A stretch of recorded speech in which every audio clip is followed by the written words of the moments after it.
আজকে আমরা দেখাবো গ্রামীণ পদ্ধতিতে কিভাবে পাটিসাপটা বানানো যায়। মাত্র 4টি উপকরণ দিয়ে। এই জন্য প্রথমে লাগবে চালের গুঁড়া, তারপর নিয়েছি ময়দা, লাগবে সামান্য চিনি, লবণ এবং লাগবে খিরসা। খিরসা বলতে যে ভিতরের পুরটা দেওয়া হবে সেটা।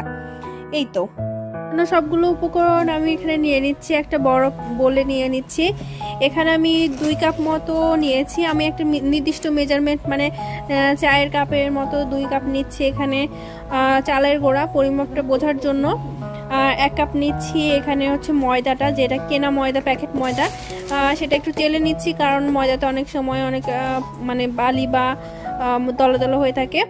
আসলে কোনো রকম কোনো ভেতরে ময়দার মধ্যে কোনো গুটি থাকা যাবে না। নিয়েছি ওই যে কাপে ময়দা নিয়েছি তার হাফ কাপ চিনি এবং সামান্য একটু লবণ পরিমাপ মতো। লবণটা অনেকে পিঠাতে দেয় না, আমার আম্মু একটু পিঠাতে লবণ পছন্দ করে, পিঠার আটাতে। তারপর সবগুলো হাত দিয়ে একটু মিশিয়ে নিয়ে এখানে পানি দিয়ে ঘনত্বটা এমনভাবে করতে হবে, পানিটা একবারে দিবেন না, বুঝে বুঝে পানিটা দিতে হবে। কারণ পাটিসাপটা পিঠার এই যে বেসটা, এটাই হলো মূল।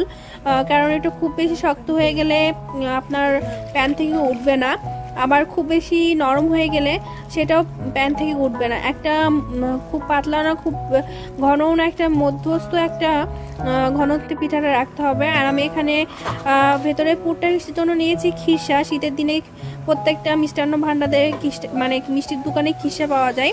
আমি সেজন্য বেশি কষ্ট করি না, খিরসা দিয়ে বানালে পাটিসাপটাটা খেতেও মজা লাগে। এই যে দেখছেন ঘনত্বটা ঠিক এরকম হবে। তারপরে এখানে দিয়ে কড়াইতে দিয়ে এখানে যে একটু সময় দিবেন, দেখবেন যখন রুটিটা একটু কড়াইতে বুঝতে পারবেন কেমন একটু উঠাও উঠাও যখন ভাব হবে, তখন এখানে খিরসা আপনারা যে যেরকম পছন্দ করেন সেরকমভাবে দিয়ে দিবেন। আমি এখানে আমাদের পিঠাটা গ্যাসের চুলায় বানাচ্ছিলাম লো হিটে। তারপর এখানে আমি একটু পুরটা একটু হাত দিয়ে দিচ্ছিলাম, কারণ চামিচ দিয়ে দিলে খুব একটা ভালো হচ্ছিল না। আমি যেহেতু এক্সপার্ট রাঁধুনি না, তাই একটু সুন্দর করে দিয়ে একটু ফোল্ড করে দিচ্ছিলাম এই যে এভাবে। যদিও বা আম্মু পাশেই দাঁড়িয়েছিল, আম্মু আমাকে ইনস্ট্রাকশন দিচ্ছিল আর আমি এভাবে করে নিচ্ছিলাম। এই তো সুন্দরভাবে উঠে গেল পিঠাটা।